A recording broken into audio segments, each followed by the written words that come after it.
കേരള നിയമസഭയിലേക്കുള്ള തെരഞ്ഞെടുപ്പ് ഏപ്രിൽ 9 നടക്കുമ്പോൾ അതിനുവേണ്ട ഏതാണ്ട് പ്രാഥമികമായ കാര്യങ്ങളെല്ലാം പൂർത്തിയായി.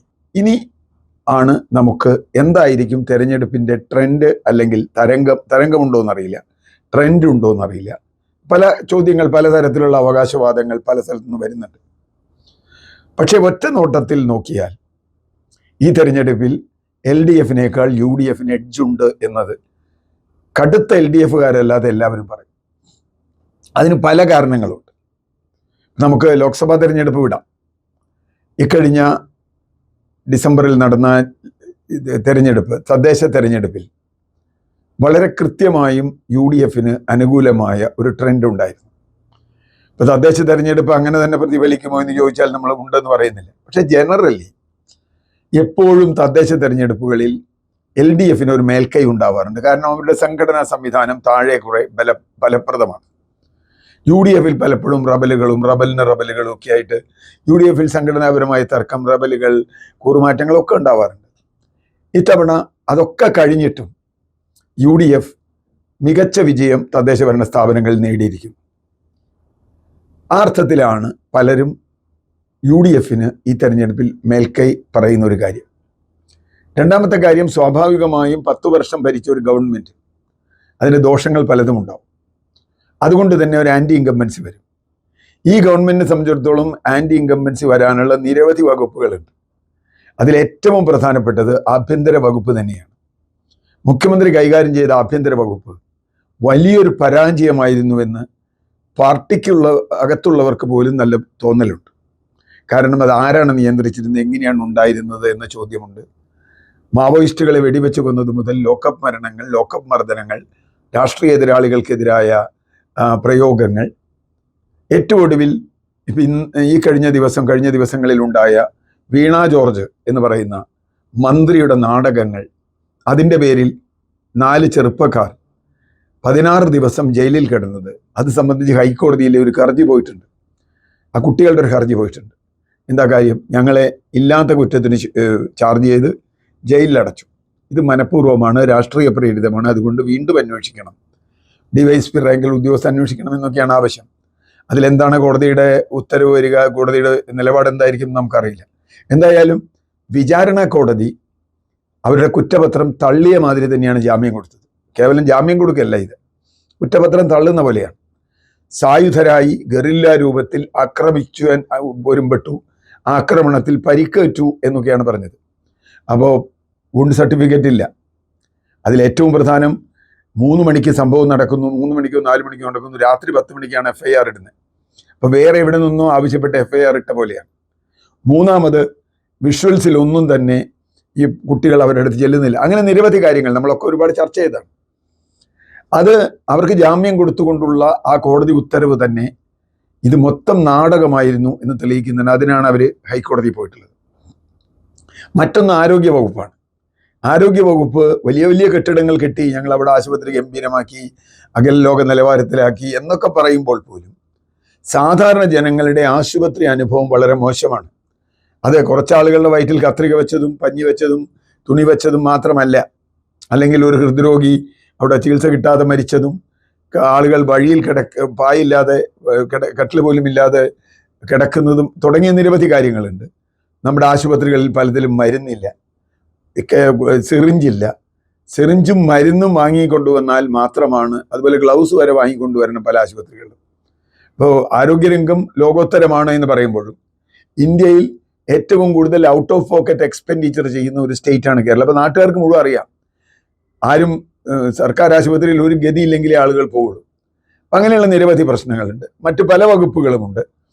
ആഭ്യന്തര വകുപ്പിൽ തന്നെ ഈ പറഞ്ഞതുപോലെയുള്ള സംഗതികളുണ്ട്. മാത്രമല്ല, ഈ ഗവൺമെൻറ്റിൻ്റെ കാലത്ത് ഒരുപാട് നികുതികൾ കൂട്ടി, ഒരുപാട് കറണ്ട് ചാർജ് വർദ്ധിപ്പിച്ചു, ബസ് ചാർജ് പലവട്ടം വർദ്ധിപ്പിച്ചു, ഇങ്ങനെയൊക്കെയുള്ള നിരവധി, അതുപോലെ കെട്ടിട നികുതികൾ വർദ്ധിപ്പിച്ചു. ഇതൊക്കെ വലിയ തോതിലുള്ള എതിർപ്പുണ്ടാക്കിയിട്ടുണ്ട്.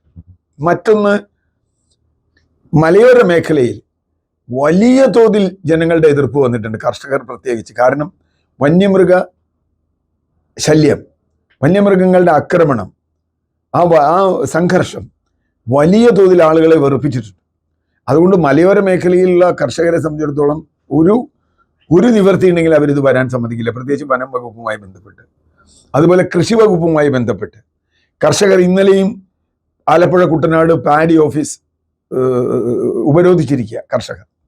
കാരണം അവരുടെ നെല്ലെടുക്കാൻ ആളില്ല. മഴ പെയ്താൽ അവരുടെ നെല്ല് മുഴുവൻ നശിച്ചു പോകും.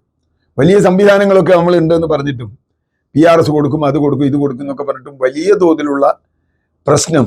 അതുപോലെ ഈ മില്ലുടമകൾ വലിയ തോതിൽ കിഴിവ് ആവശ്യപ്പെടുന്നു. അങ്ങനെയുള്ള നിരവധി വിഷയങ്ങൾ ഞാൻ പറഞ്ഞ് കാർഷിക മേഖലയാവാം. അതുപോലെ നമ്മുടെ വ്യവസായങ്ങൾ പറ്റി വലിയ മന്ത്രിയൊക്കെ പറയുമ്പോഴും പുതിയ തൊഴിലൊന്നും കിട്ടിയിട്ടില്ല. വിദ്യാഭ്യാസ മേഖലയിൽ വലിയ തോതിലുള്ള പ്രശ്നങ്ങളുണ്ട്. നമ്മുടെ കുട്ടികളൊക്കെ പുറത്തേക്ക് പോവാണ്. പല ആർട്സ് കോളേജിലും സീറ്റിൽ ആളില്ല. പല സ്ഥലത്തും സർക്കാർ കോളേജുകളിൽ പ്രിൻസിപ്പൽ ഇല്ല. ഇത്ര കാലമായി പ്രിൻസിപ്പൽമാരില്ലാതായിട്ട്. അതുപോലെ അധ്യാപകരുടെ നിയമനം നടക്കുന്നില്ല. തൊഴിലില്ലായ്മ കേരളത്തിൽ വളരെ കൂടുതലാണ്. PSCയിൽ വലിയ അത്ഭുതങ്ങൾ ചെയ്തു എന്നിവർ പറയുമ്പോഴും ചില റാങ്ക് ലിസ്റ്റുകളിൽ 1ാം റാങ്കുകാർക്ക് പോലും നിയമനം കിട്ടിയിട്ടില്ല.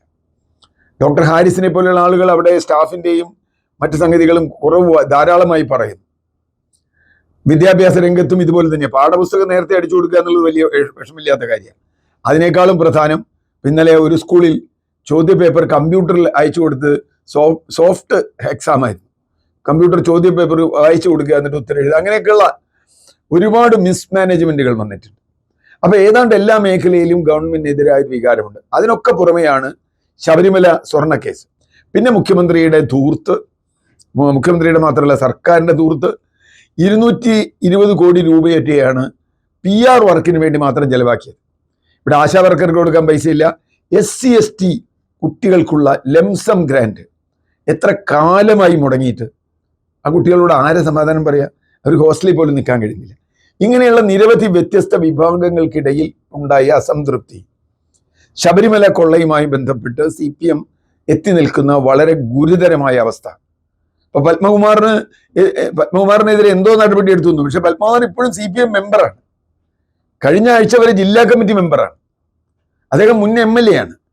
അദ്ദേഹത്തിന് പത്തനംതിട്ട ജില്ലയിൽ അദ്ദേഹത്തിനോട് പ്രചരണത്തിന് പോകണ്ടെന്ന് തോന്നുന്നു. കാരണം നാട്ടുകാർ കൈവയ്ക്കും.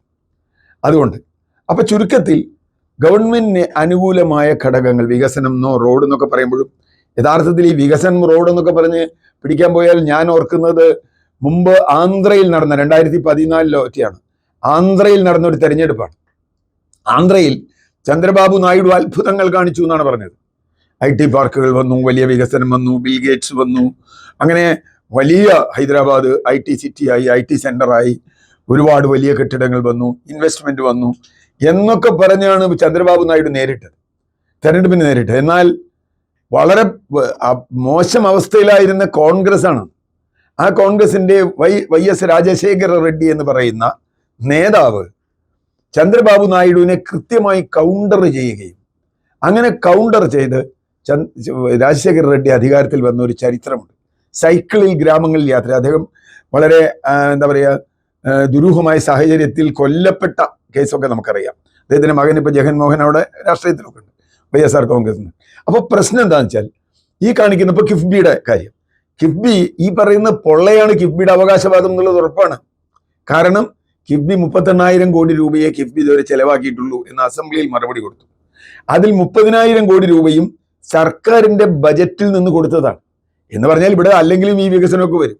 കിഫ്ബി വന്നില്ലെങ്കിൽ 8,000 കോടി രൂപയുടെ കൂടുതൽ അധിക കാര്യം കിഫ്ബി പറയുന്നത്. പക്ഷെ കിഫ്ബി പരസ്യത്തിന് എത്ര കോടി, 100 കോടിയോ ഒറ്റ കിഫ്ബി പരസ്യത്തിന് കൊടുത്തിട്ടുണ്ട്.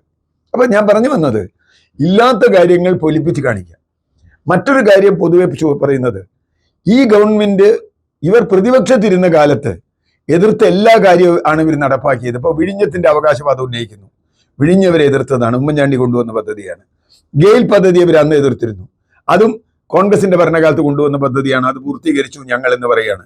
കൊച്ചി മെട്രോ അത് ആരംഭിച്ചത് ഇവരാണ്. കോൺഗ്രസിന്റെ ഭാഗത്തു നിന്ന് ചോദിക്കുന്ന ഒരു പ്രധാന ചോദ്യം, നിങ്ങൾ പുതുതായി ആരംഭിച്ച ഒരു വലിയ പദ്ധതി കേരളത്തിലുണ്ടോ കഴിഞ്ഞ 10 വർഷത്തിനിടയിൽ എന്ന് ചോദിച്ചാൽ ഇല്ല. കൊണ്ടുവന്നതൊക്കെ പരമാബദ്ധങ്ങളായിരുന്നു. പിന്നെ നിരവധി മറ്റാരോപണങ്ങൾ.